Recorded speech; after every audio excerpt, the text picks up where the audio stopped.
ఈరోజు Quthbullapur MLA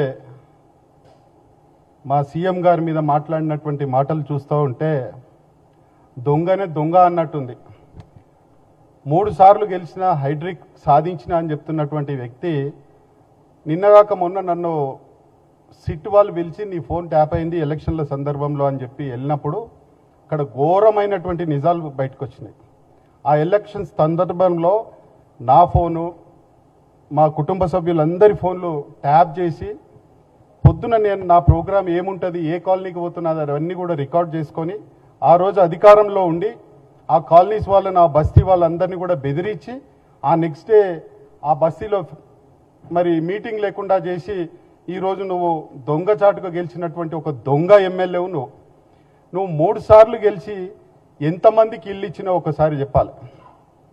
Congress party ఇంతకుముందు మిత్రులు చెప్పినట్టు ఒక కుత్బుల్లాపూర్ నియోజకవర్గంలోనే రాజీవ్ గృహకల్ప కానీ, ఇందిరమ్మ ఇల్లు కానీ, జేఎన్ఎన్ యుఆర్ఎం కానీ, ఇందిరమ్మ పట్టాలు కానీ, వీక సెక్షన్ పట్టాలు కానీ 80,000 మందికి ఇల్లు ఇచ్చినటువంటి ఘనత కాంగ్రెస్ పార్టీది.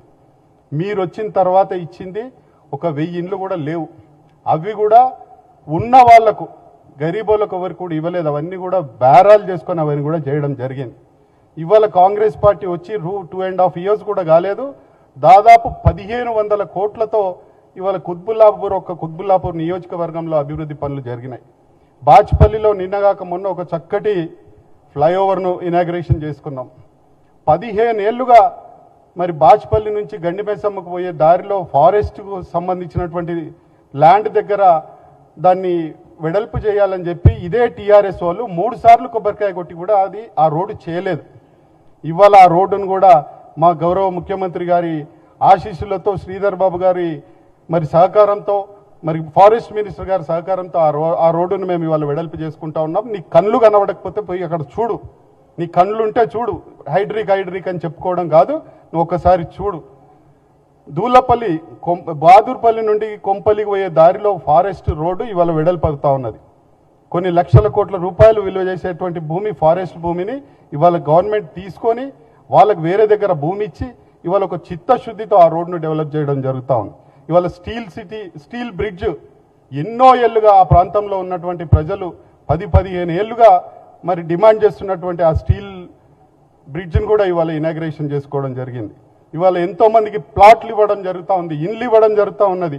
3500 మంది లిస్టు తయారు చేసి నిరుపేదలైనటువంటి వాళ్ళ చాలా పారదర్శకంగా ఇల్లు లేనటువంటి వాళ్ళని సెలెక్ట్ చేసి 3500 మందికి ఇల్లు ఇవ్వబోతా ఉన్నాం. ఇవాళ దాదాపు హైడ్రా ద్వారా ఈ టీఆర్ఎస్ గూండాలు, ఈ టీఆర్ఎస్ లీడర్లు కబ్జా చేసినటువంటి 600 ఎకరాలను ఇవాళ కాపాడిన భూమిలో నుండి నీ కళ్ళు కనబడకపోతే ఒకసారి పోయి తెలుసుకో. 307 సర్వే నంబర్లో 100 ఎకరాలు కబ్జా చేసినటువంటి భూమిని బయటకు తీసుకొచ్చి 100 ఎకరాల్లో ఒక చక్కటి బస్ స్టాప్ను కూడా నిర్మించబోతా ఉన్నా. అది కూడా వర్క్ స్టార్ట్ అయిపోయింది. మరి 334 సర్వే నంబర్ ఇవాళ 500 కోట్ల విలువ చేసే భూమిని ఆ రోజు టీఆర్ఎస్ వాళ్ళు కబ్జా చేస్తే ఇవాళ బయటకు తీసి దాన్ని హౌసింగ్ వాళ్ళకి కేటాయించబోతా ఉన్నాం. విజ్ఞాన్ జ్యోతి స్కూల్ పక్కన మీ తాత జాగీర్ అన్నట్టుగా మొత్తం కబ్జాలు చేసి దానికి పర్మిషన్స్ తీసుకొని పిల్లర్స్ వచ్చినాక ఇది గవర్నమెంట్ భూమి అని చెప్పి మా ప్రభుత్వం వచ్చినాక దాన్ని కాపాడి ఇవాళ దానికి కూడా ఫెన్సింగ్ చేసినాం. ఇవన్నీ కళ్ళు కనబడకుండా ఏవేవో మాట్లాడుతూ ఉన్నావు, ఒడ్లు అని అదని. మన దగ్గర వ్యవసాయమే లేదు, నీకెందుకు దాని గురించి? అది కొనేటోళ్ళు, అమ్మేటోళ్ళు, ఆ వ్యవసాయదారులు, అక్కడ ఉన్నటువంటి ఎమ్మెల్యేలను అడుగు నువ్వు పోయి ఏ రకంగా రైతులు ఇవాళ కాంగ్రెస్ పార్టీ ప్రభుత్వం మీద ఎంత సంతోషంగా ఉన్నారో వాళ్ళకి తెలుసు. మరి ఇంకోటి మైనంపల్లి హనుమంతరావు గారి గురించి మాట్లాడుతూ ఉంటాడు. హనుమంతరావు గారిని నేను ఆ రోజు టీఆర్ఎస్లోనే ఉన్నా. హనుమంతరావు గారి కాళ్ళు మొక్కినప్పుడు నేను ప్రత్యక్ష సాక్షిని. నువ్వు వచ్చి కాళ్ళు మొక్కి టీఆర్ఎస్లో జాయిన్ అయ్యిండు, టీడీపీలో గెలిచి వచ్చి టీఆర్ఎస్లో జాయిన్ అయ్యి అప్పుడు అక్కడ ఉన్నటువంటి షంబీపూర్ రాజు ఇబ్బంది పెడుతుండన్నా, నన్ను కాపాడన్నా, నన్ను చాలా ఇబ్బంది పెడుతుండు, తిరగనిస్తలేడని చెప్పి హనుమంతరావు కాళ్ళ మీద సాష్టాంగ నమస్కారం చేసిన చరిత్ర నీది. ఇవాళ హనుమంతరావు గారి గురించి మాట్లాడితే మరి అందరికీ అర్థమైపోతుంది. కాబట్టి నువ్వు మాట్లాడే ముందు నువ్వు ఏం చేసినావు, హైడ్రిక్ ఎమ్మెల్యే అంటావు, ఎంతమందికి ఇల్లు ఇచ్చినావు, ఎంతమందికి ఉద్యోగాలు ఇప్పించినావు, ఎన్ని స్కూల్స్ బాగు చేసినావు నీ 10-12 ఏళ్ళ హయాంలో. ఒక్క స్కూల్, కొత్త స్కూల్ కుత్బుల్లాపూర్కి వచ్చిందా? ఉన్న స్కూల్ ఏదన్నా బాగుపడ్డదా? ఒక రూమ్ కట్టించినవా? ఒక హాస్పిటల్ తెచ్చినవా? ఏం తెచ్చినావు? ఇవాళ మేము వచ్చిన తర్వాత ఓ చక్కటి హాస్పిటల్ కూడా 50 ఎకరాలు కేటాయించబోతా ఉన్నాం. 307లో ఒక స్పోర్ట్స్ కాంప్లెక్స్ దేబోతా ఉన్నాం, ఒక మార్కెట్ దేబోతా ఉన్నాం. ఇది ఒక నిర్మాణాత్మకమైనటువంటి అభివృద్ధిని ఇవాళ మరి ముఖ్యమంత్రి గారు హయాంలో చేయబోతా ఉన్నాం.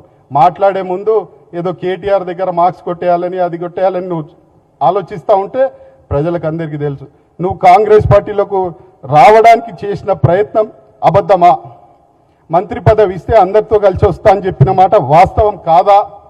ఎంత ప్రయత్నం చేసినావు? ఆ రోజు మేము ఇట్లాంటి వ్యక్తులు వద్దని చెప్పి మేము ఆపలేదా? కైసర్ నగర్లో ఇన్ని కబ్జాలు ఎందుకైనాయి? దేవేందర్ నగర్లో ఒక కబ్జాలు ఎందుకైనాయి ఆ రోజు? ఇవాళ ఒక్క కబ్జా అయితలేదే. కాంగ్రెస్ వచ్చిన తర్వాత ఒక కబ్జా అవుతలేదు. నిన్నగాక మొన్న అతని అనుచరుడు ఒకడు ఈ నెహ్రూ నగర్ అనే దగ్గర ఒక దాదాపు 3000 గజాలు ఒకడు కబ్జా చేస్తే అది అధికారులు పోతే వాళ్ళ మీదకి రాళ్ళెత్తేస్తుండే వాడవాడు ఆ టీఆర్ఎస్ గుండా. ఇతని అనుచరుడు, ఇతని ముఖ్య అనుచరుడు. ఇట్లాంటి చరిత్ర పెట్టుకొని ఇవాళ కాంగ్రెస్ పార్టీ మీద, మా ముఖ్యమంత్రి గారి మీద, మైనంపల్లి హనుమంతరావు గారి మీద మాట్లాడే అర్హత నీకు లేదంటే లేదు. ఖబర్దార్, నువ్వు ఏమనుకుంటున్నావు? ఇప్పటికే తిరగకుండా అయినావు, ఏ బస్తీలో పోకుండా అయినావు. నీ ముఖం ఒకడు చూసే పరిస్థితి ఇవాళ లేదు. Vivekanand, be in your limits.